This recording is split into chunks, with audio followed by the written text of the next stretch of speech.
சொன்னாலே கோபம் என் மேலே ஏன் வந்தது மாமா உங்க முன்னேற்றம் எங்கள் கண்ணீரில் தான் வந்தது அடராமா உண்மை சொன்னாலே கோபம் என் மேலே ஏன் வந்தது நீ கொண்ட நாணயம் பூட்டிய வீட்டுக்குள் சிறையாயிருக்குதையா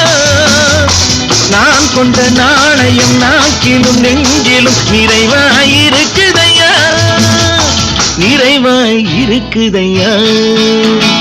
பட்டத்து ராஜாவும் பட்டாள சிப்பாயும் உண்டான காலம் இது என் மாமனாரே மகி மாறினாரே உங்க மரியாதை என்னாவது